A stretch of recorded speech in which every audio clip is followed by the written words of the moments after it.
Welcome to my YouTube channel. If you're new here, don't forget to subscribe and turn on the notification bell so you never miss an upload. Today, I want to share a story with you that's incredibly personal and important. You might be wondering why you should stick around for this video. Well, this story is about family, betrayal, and the journey to finding your own strength. It's a reminder that sometimes the people who are supposed to love us the most can also hurt us the deepest. But it's also about resilience and the power of choosing yourself. So, let's dive in. Hi there, I'm Emily. After our family reunion, I got home, opened my banking app, and everything was gone. Not stolen by strangers, but by my own father. When I confronted him, he just shrugged and said, "We needed it." But that wasn't the worst part. Turns out this wasn't a one-time mistake. It was years of silent manipulation, fake emergencies, loans in my name, and even teaching my niece to lie. For the longest time, I stayed quiet because they were family. But now, I wonder how many times I mistook love for loyalty. The smell of charcoal and overcooked ribs still clung to my shirt as I stepped out of my parents' house and into the thick Austin heat. It was that kind of family reunion, the kind where everyone hugs too hard, asks too much, and gives too little. My mom had spent the afternoon gliding around with her signature wine glass, like it was a trophy, pretending everyone loved each other.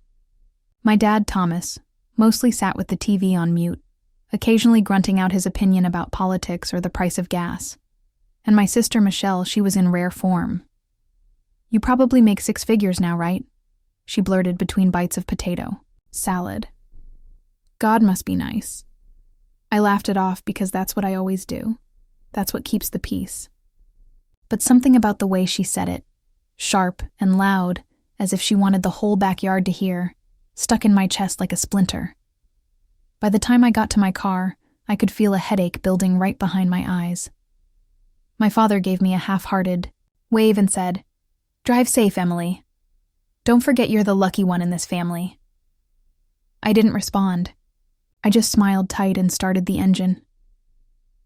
On the drive home, the sky was still glowing from the last stretch of sunset, but the heat hadn't let up. The air conditioning felt like a blessing, but my mind wouldn't shut off.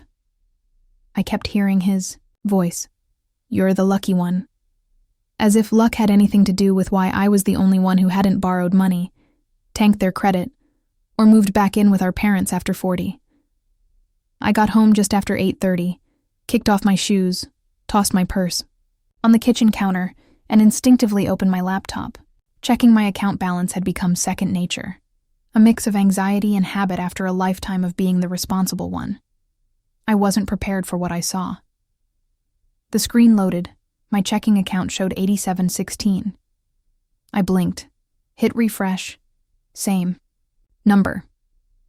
Yesterday, I had just over $14,000 in there. I had transferred a bonus check from work. I remember double-checking the deposit. I refreshed the page again. Still $87.16. My hands started to tremble. I opened the transaction history. 3 large transfers had gone through since Friday, each for thousands, and all originating from a familiar IP address, my parents' Wi-Fi, the same one I had connected to during the reunion. A chill ran down my spine. My fingers hovered over the trackpad, as if they could reverse it by pausing, as if staring long enough might bring the money back. My breath got shallow. I muttered to myself, "No way he wouldn't. Not Dad." But deep down, something cracked, like a curtain finally lifting. The signs had always been there. A week before the reunion, Michelle had called, voice shaking and tearful. "Emily, I hate asking, but the girls need supplies for school. I'm tapped out. Just $300, please." I wired it to her within 10 minutes. 2 days later, she posted a selfie on Instagram, nails freshly done, holding a mimosa. Self-care. Sunday, another post showed a brunch spread that could have fed a family of 5. The caption said, Treat yourself. I remembered staring at my phone, a pit forming in my stomach, but I didn't say anything. I told myself, maybe someone else paid. Maybe she deserved a break. But now the pieces were rearranging themselves. I sat at my dining table, staring at the screen. My apartment was quiet, except for the soft hum of the fridge and the blood rushing in my ears. I hadn't even taken off my jacket. I scrolled through old mental files, memories I had buried under politeness, the time I covered her rent just for 1 month, the time Dad's battery died, and I handed over $200 without blinking, the time Mom said, "You've always been good with money. Not everyone's like that." No one asked. They just assumed I'd help, that I should help, that I existed to help. And suddenly that 87 and 16 meant something more than missing money. It meant they never saw me. Not really, I whispered aloud. They didn't even ask. I stared at the balance again. No one had called to warn me. No one had said, "Hey, we're in a bind." No one even pretended this was a shared decision. Just 3, emptying clicks, and the life I'd been quietly building drained out of me. I stood slowly, grabbed my coat again. My body moved before my brain did. I didn't call. I didn't text. I just grabbed my keys and walked out. I was going back tonight. The drive back to my parents' house was short, just under 20 minutes, but it felt longer under the weight of everything I couldn't yet explain. Streetlights flickered above me as I turned into their quiet neighborhood. I passed the same white picket fences, the same trimmed hedges, and it hit me how many times I'd made the same drive. Birthdays, holidays, emergencies that weren't mine. This time it was me who needed answers. The porch light was still on when I pulled into the driveway. Their living room window glowed with a soft bluish hue. Dad was probably watching the news with the volume too low to hear anything. I rang. The bell once. Pamela opened the door, wine glass still in hand, her eyebrows raised, but her tone light. "Well, that was fast. Did you forget something, sweetheart?" "No," I said, stepping inside. "We need to talk, now." The house smelled like warm leftovers and fabric softener. Familiar, disarming. That was their trick. Make everything look normal on the outside so you feel crazy for knowing it's not. Thomas barely turned his head from the couch. Michelle was stretched out on the armchair, scrolling on her phone like this was any other Sunday night. I didn't sit down. I stood in the middle of the room and said it. My bank account is empty. Gone. All of it. Thomas didn't blink. Michelle didn't. Pause. Pamela frowned, tilted her head. "Oh, Emily, don't be so dramatic." I stared at her. "I'm not being dramatic. I'm being robbed." That got Thomas's attention. He took a sip of his beer and finally looked at me. "We needed it." I blinked. Michelle sighed like I had just inconvenienced her. "You're seriously going to throw a fit over money you don't have? A mortgage? No kids? No one depending on you?" Pamela chimed in gently. "They were struggling, honey. Sometimes things happen. We didn't want to ask." "You didn't ask?" I snapped. "You just took." Thomas shrugged, like that made sense. "You've always helped before. What's different now?" I didn't know whether to laugh or scream. "I helped because I chose to, not because you stole from me.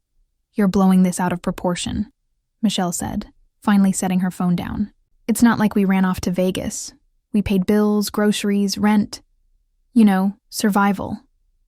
Pamela sat on the edge of the recliner, inside, like I'd accused her of something unthinkable. "It's just money, Emily." "No," I said, voice low. "It's trust. And you broke it." The room went quiet for a beat too long. Then Thomas said, "You didn't say we couldn't." I stared at him, blinking hard. Because I didn't know I had to. Michelle rolled her eyes. Maybe next time don't leave your login info open on the family computer. I mean, that's kind of on you. There, it was. That casual cruelty. That entitlement dressed up like logic. I glanced around the room. No one looked ashamed. No one apologized. They just looked annoyed. Like I was making things uncomfortable for daring to care that they emptied my savings. They'd taken the money. Now they wanted to take the narrative too. I didn't raise my voice. I didn't cry. Instead, I turned, grabbed my purse, and walked to the door. Thomas called after me. So that's it? You're just leaving? I didn't even glance back.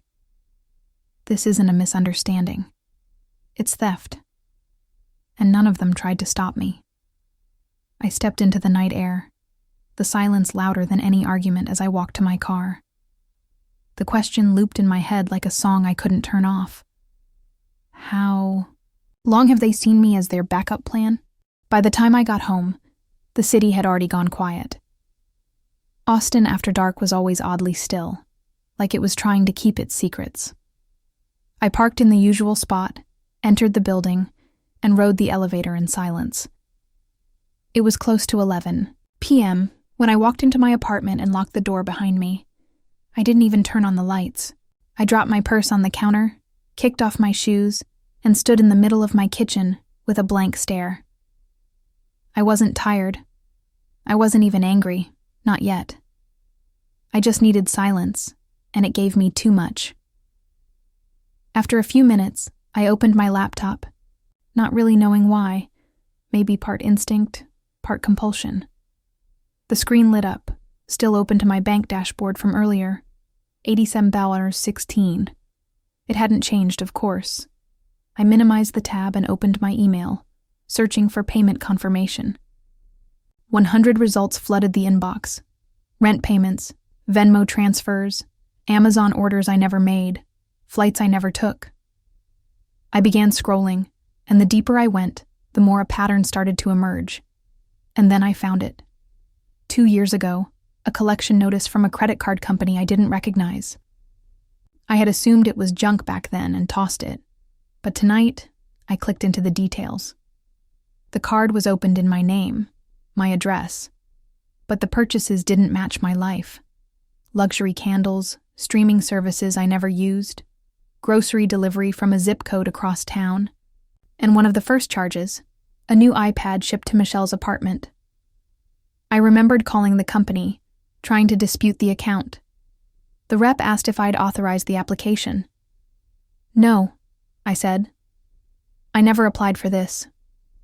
The investigation traced the application IP to one address, my parents' house, the same IP that drained my checking account last weekend.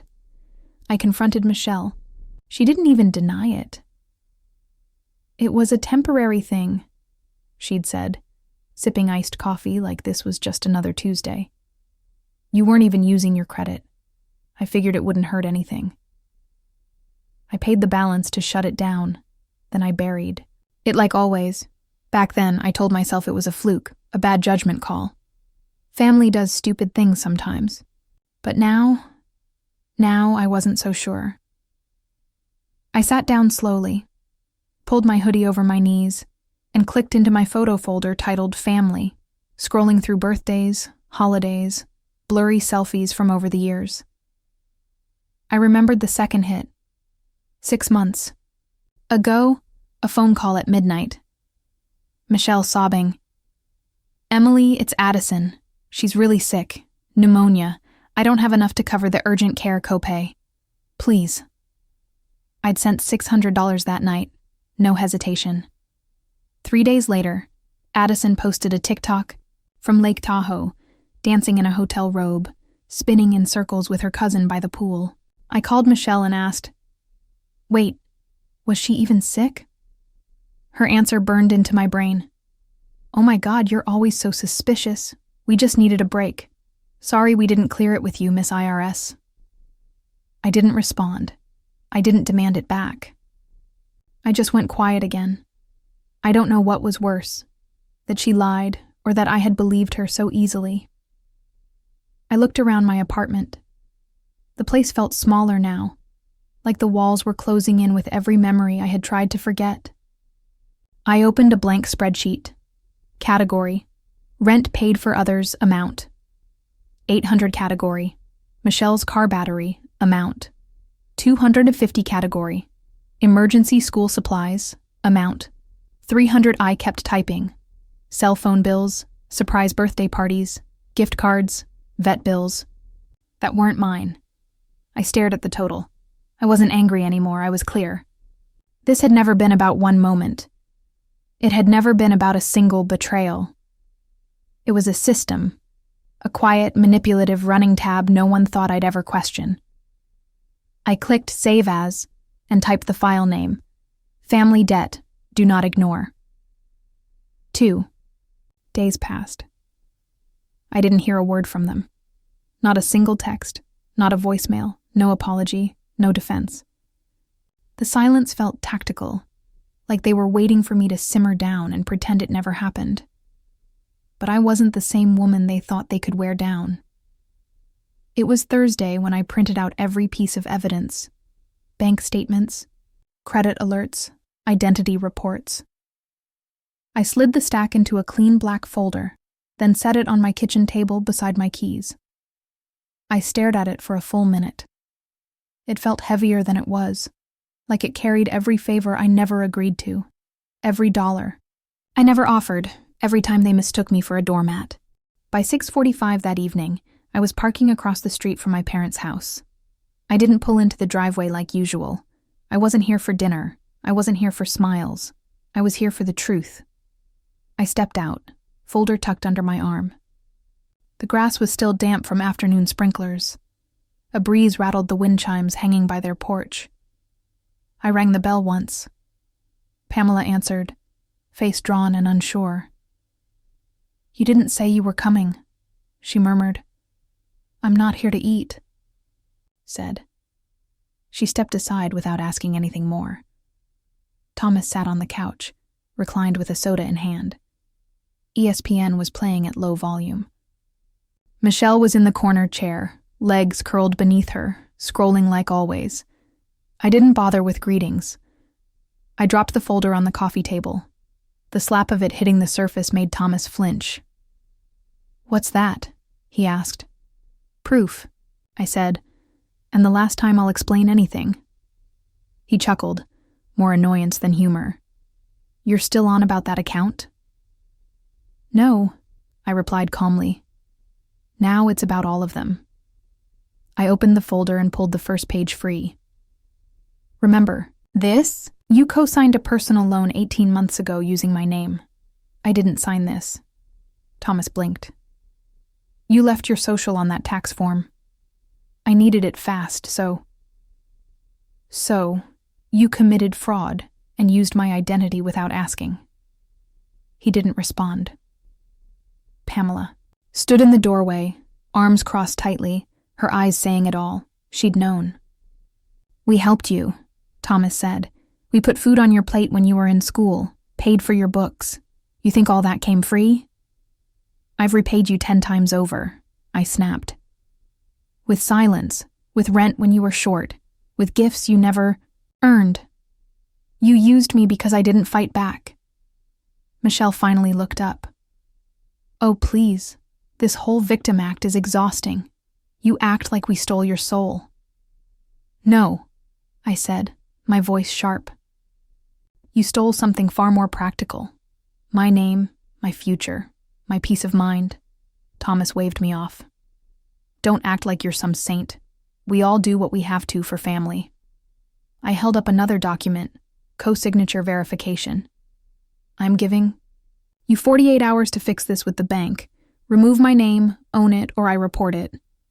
"You wouldn't," Pamela whispered. I met her gaze. "You want a bet on that?" Michelle stood, mouth twisting. "You're being cold, heartless even. What happened to us looking out for each other?" "What happened?" I said, stepping toward the door. "Is that you thought looking out for each other meant..." I never got to look out for myself. I grabbed the folder, tucked it under my arm again. Thomas tried one last time. So what now? You going to take your own family to court? If you ever use my name again, I said flatly, I'll use yours in court. On paper, on the record. No one spoke as I pulled the front door open. I didn't look back. You think guilt's going to keep me quiet? I said loud enough to echo down the hallway. Try me. Then I left, the door slamming shut behind me, not in rage, but in resolve. It had been a quiet week. Too quiet. No emails, no voicemails, no knocks at the door. I thought maybe, just maybe, they were letting it go. But on Saturday night at exactly 8:03 p.m., a text lit up my phone from Pamela. Lunch at 1 tomorrow. Just us. Let's talk like family. Just us had always been code for, let's sweep this under the rug without outsiders watching. I should have ignored it, but part of me needed to hear what their next excuse would be. So I charged my laptop, printed 3 things, and placed them in a manila envelope, not as evidence, not anymore, but as closure. Sunday was warm, too warm for anything serious to happen, and yet there I was, walking up the steps of my parents' porch at 12:59 p.m., envelope in hand, notepad of patience completely empty. The front door creaked open before I could knock. Pamela stood there in her apron, her hair curled like it was Easter brunch. You came, she said, her smile stiff. I did. The dining table was already set, 4 places. I guess just us meant them plus me again. Thomas looked up from his chair and gave me a small nod, like we were meeting for a board meeting instead of a reckoning. Michelle didn't say anything, just sipped from a glass of sweet tea, tapping her acrylics against the stem. I didn't sit. We thought this would be a chance to reset, Pamela began, placing a dish of rolls in the center of the table. To clear the air. Clear it or twist it? I asked. Thomas leaned back in his chair, arms crossed. Look, none of us handled things perfectly, but dragging this out, it's just hurting everyone, especially you. Hurting me? I said. You emptied my account and used my identity, but I'm the one making it worse. We're trying to move on, Pamela added, like this was a family disagreement over a burnt casserole and not financial fraud. Michelle finally spoke. We don't want to fight, Emily. What's done is done. Let's not let money come between us. That was their version of peace. No apology, no ownership. Just pressure to pretend. I sat down slowly, placing the envelope on my plate like it was part of the setting. Funny you say that, I said. Because I ran into Aunt Debbie yesterday, at the grocery store. She asked if I was still being as generous as always. Pamela's smile cracked for half a second. She said, I continued, that you told her I offered to cover Michelle's bills, that I was just being my usual big-hearted self. Pamela didn't respond. I pulled out the printout and slid it across the table. A screenshot, a message thread from her phone, one she hadn't deleted from the cloud. Her text to Aunt Debbie, dated 2 days after I confronted them. She's overreacting. She offered to help. It wasn't like we took it without her knowing. Silence dropped like a curtain. I looked at all of them. Let me be clear, I said. I didn't offer anything. You stole from me, and now you're lying to other people about it to protect your image, Michelle scoffed. You're blowing this way out of proportion. I turned to her. No, you just got too comfortable thinking I'd never say anything. I stood. This is your last chance. After today, I go public. I go legal. I go wherever I need. So this doesn't happen again. To me or anyone else. I pulled a sealed envelope from my purse and set it on the table. The name of my attorney was printed neatly in the return address corner. A cease and desist, I said. Effective immediately. Pamela's hand hovered above it, but she didn't touch it. Thomas leaned forward like he might speak, then didn't. I stepped back from the table. No more backdoor conversations, no more stories to family, no more guilt trips. No one stopped me. I left the roast untouched, the tea full, the table full, of people who had run out of lies they could hide behind. I didn't even turn around when the door shut behind me. I just kept walking down the front steps, onto the driveway, and back into my car. I sat there for a while, staring out the windshield, my hands motionless on the steering wheel. Not because I was unsure of what I'd done, but because the silence afterward hurt more than I'd expected. The engine clicked softly as it cooled, a mocking quiet. They didn't chase me, they didn't yell, they didn't apologize. Just sat there, stunned, like I'd done something cruel. I drove, home, showered, and let the rest of the evening pass without turning on the TV or checking my phone. The roast smell still clung to my clothes like fake comfort. I tossed everything into the laundry basket, locked the apartment door behind me, and for once, I didn't dream at all. The next morning, I made coffee and opened my laptop. Nothing from them, no missed calls, just a lingering bitter taste in my mouth and the sound of my email refreshing. I tried to move on with my day. I really did.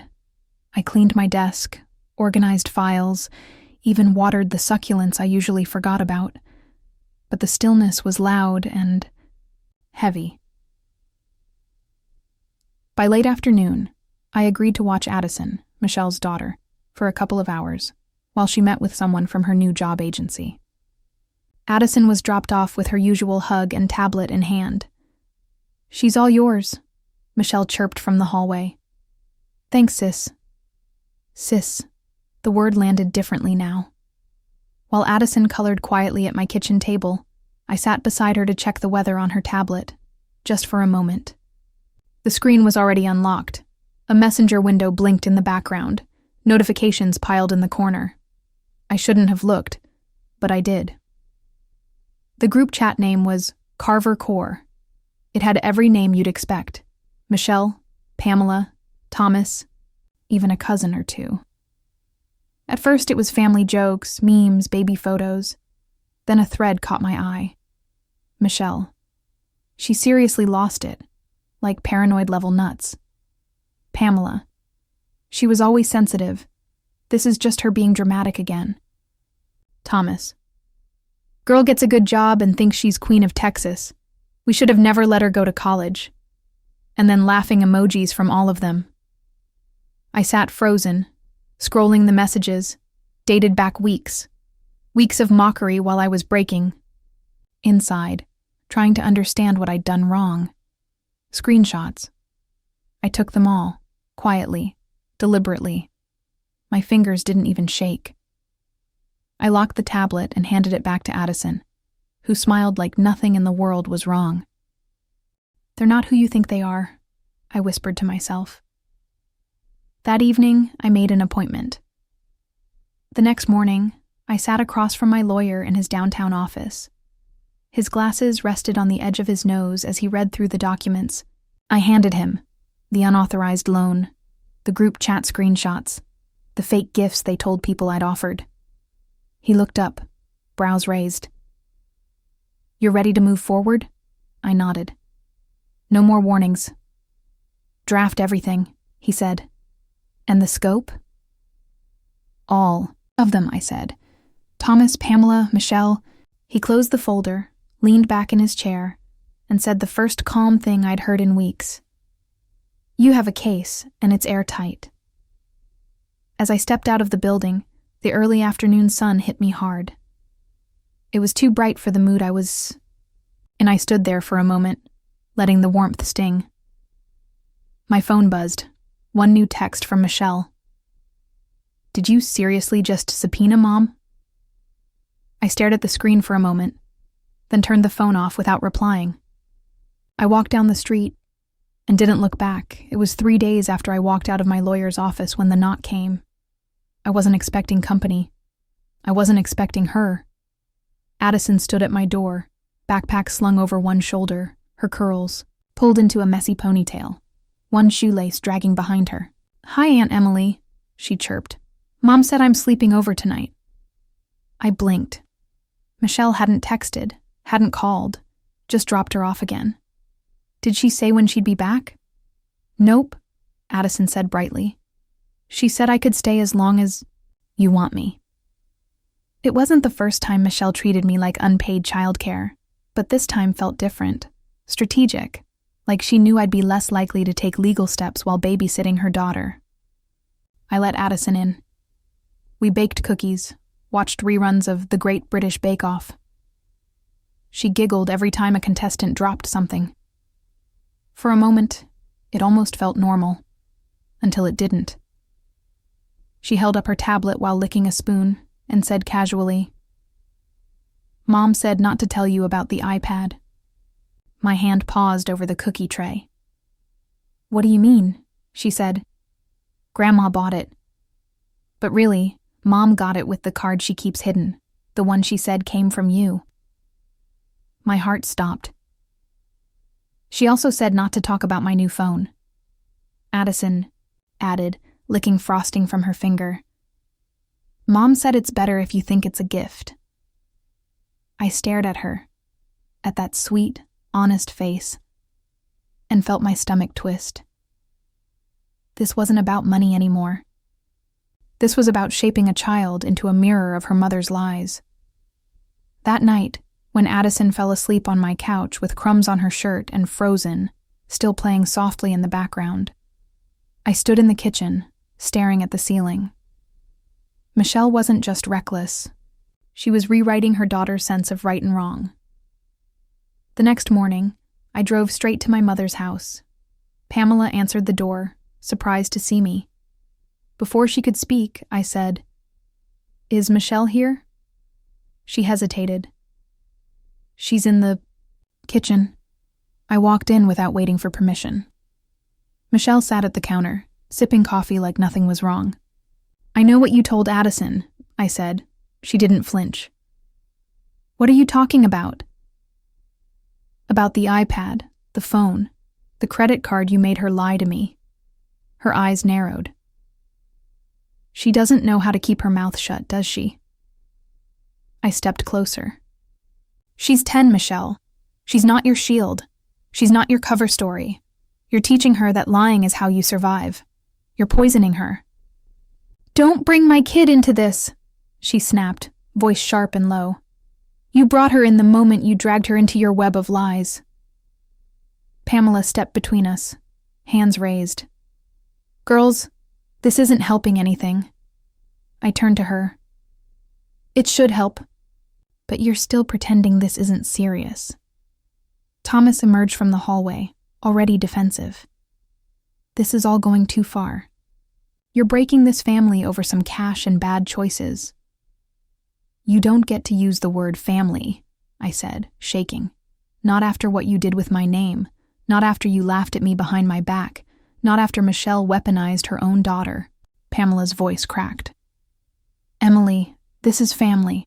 No, I said, stepping back, voice cold and steady. "This is abuse, and I'm done pretending it's not." I handed Pamela a document. Another notice, final, legal, binding. "This was filed 2 days ago. All 3 of you are named. What happens next is no longer my decision. It's in the court's hands." Michelle's face paled for the first time. "I swear, you're acting like we killed someone," she whispered. I didn't respond. I didn't need to. As I turned to leave, I looked back at her one last time. "If they won't stop you," I said, "the court will." She didn't move, neither did Pamela. Thomas folded his arms, but for once, said nothing. And as I stepped out into the cold morning air, I realized something powerful. They weren't scared of losing me until now. The quiet didn't arrive with fireworks or fanfare. It didn't come in the form of an apology, a confrontation, or even a last-ditch effort to guilt me back into place. It just happened, like a light slowly dimming in a room I no longer wanted to be in. It had been 2 weeks since I walked out of my mother's house for what I told myself, what I knew, was the last time. I hadn't packed much, just a duffel bag, my documents, and my dignity, which up until that moment had been chipped away piece by piece for years. I didn't slam the door. I didn't look back. I didn't give them the satisfaction of a final argument. I simply left. And then came the silence. Not peaceful, not relieving, not at first. It was the kind of silence that presses against your chest in the middle of the night and asks, "What now?" No missed calls, no voicemails laced with that performative hurt my mother was so good at faking. No vague texts from my father pretending like he didn't know why I was upset. Just absence. Like they had collectively decided I no longer existed. I thought I was prepared for backlash. A barrage of accusations. Maybe even a visit at work or a letter in the mail accusing me of tearing the family apart. I braced myself for emotional blackmail, for tear-stained, "How could you do this?" messages from my sisters. But the silence, that was something else entirely. It wasn't just quiet, it was calculated. It took me a few days to understand it for what it was: punishment. This was their way of showing me what life without them looked like, their way of reminding me who had the power. But what they didn't realize was that this silence, this vast, echoing emptiness, wasn't hurting me the way they thought it would. If anything, it was clarifying. Every evening, I came home from work, kicked off my heels by the door, and slipped into something soft and loose. I'd light a candle, brew tea, open my laptop, and check the latest updates from my lawyer. I was neck-deep in the legal mess left behind, untangling the web of lies they'd spun with my name on credit applications, my signature forged on loan agreements, my financial reputation used and discarded like an old receipt. It was exhausting, but it was mine, my fight, my choice. Then one afternoon, as I was clearing out my spam folder, half focused, half bored, I saw it. Subject, for what it's worth, from Marcy. Marcy, my cousin, the quiet one, the one who always kept her eyes low during family dinners, who never raised her voice, never rocked the boat. I clicked before I could overthink it. "Emily, I don't expect a reply, but I want you to know you did the right thing. I've watched this family chew you up for years. They never saw you as a person, just a provider. Watching you finally stand up wasn't just brave. It gave me permission to rethink my silence too. Whatever they say about you now, I know the truth." Read it once, then again, then a third time. And I broke, not out of rage, not from pain, but from the relief of being seen, of someone finally naming the thing I'd carried for so long. I cried like I hadn't in years, not the hot, panicked sobbing of someone in crisis. It was quieter than that, like a letting go, like exhaling after holding your breath too long. A few days later, I got a letter from the bank. My name had been officially removed from the fraudulent loan my father opened. Another letter arrived the next morning. An internal investigation had been launched into Michelle's, my sister's, accounts. Suspicious transfers, duplicate beneficiaries.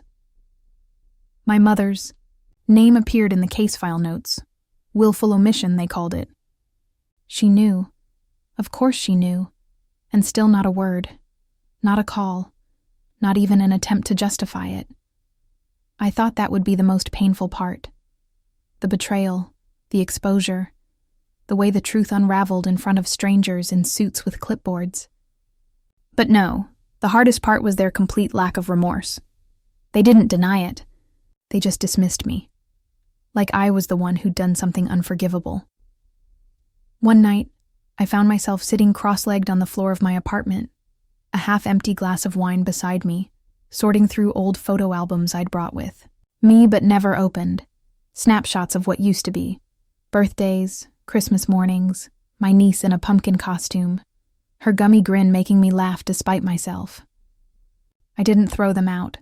I wasn't angry like that anymore. But I didn't need them close either. So, I slid them gently into a box, taped it shut, and placed it in the back of my closet. I wasn't erasing the past. I just wasn't going to carry it with me anymore. That Sunday, I woke early.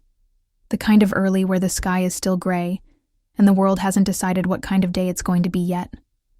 I brewed coffee, pulled a blanket around my shoulders, and stepped out onto my small porch. The breeze was cool. The trees swayed lazily. A few birds chirped like they didn't have a care in the world. And for the first time in years, I didn't feel the weight of anyone else's expectations. No demands, no guilt, no tightrope to walk. Just me. I took a deep breath, let it fill my lungs, and whispered into the quiet. You can't miss what was never real. Behind me, from the kitchen, my phone buzzed. A single new voicemail from Pamela. I didn't rush to play it. Let it wait for once. I wasn't the one chasing closure. 3 months later, I was somewhere new. Not just geographically, though technically I'd crossed state lines, but emotionally, mentally, entirely. Eugene, Oregon, wasn't all that different from Austin on paper. Similar. Weather, similar landscape, the same kind of trees, the same overcast skies that hinted at rain without ever quite delivering. But the air felt different here. Not just cleaner, but quieter, like it had decided not to carry other people's expectations anymore. The street I lived on was unremarkable in the best way. Rows of small houses, neighbors who waved but didn't, pry and trees lining the sidewalks that had just begun to shed their golden leaves. I watched them fall from my second-story apartment window most mornings. Slow and steady, like the world itself was learning how to let go. And maybe, in some way, it was. I worked out of a small co-working space just 2 blocks away. Nothing.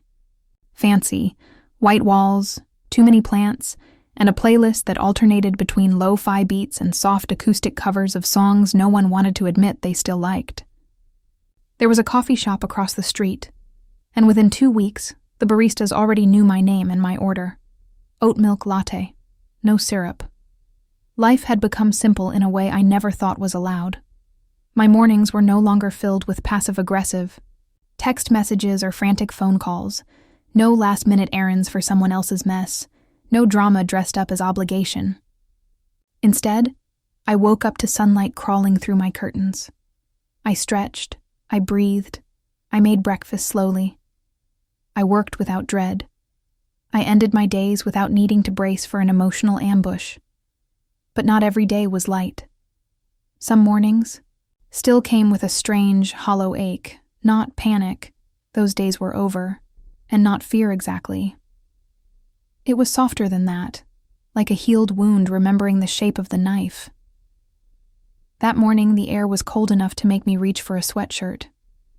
I poured a second cup of coffee, then stood still for a moment.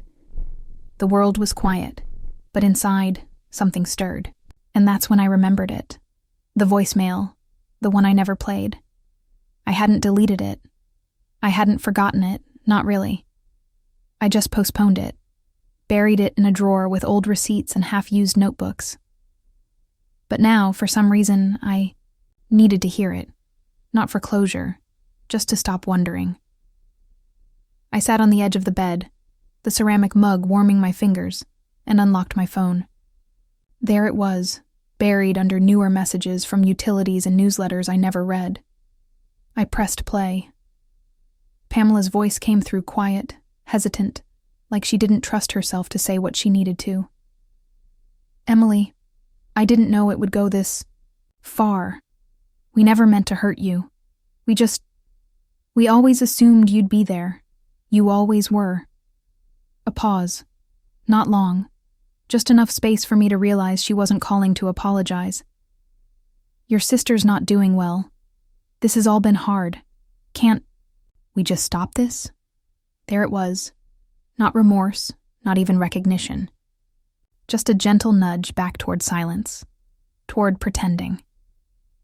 I didn't hesitate. I hit delete. The sound it made, a single, clean click, was more satisfying than I expected. Like shutting a door, like locking it, like finally choosing not to let someone back in. Later that week, a plain white envelope showed up in my mailbox.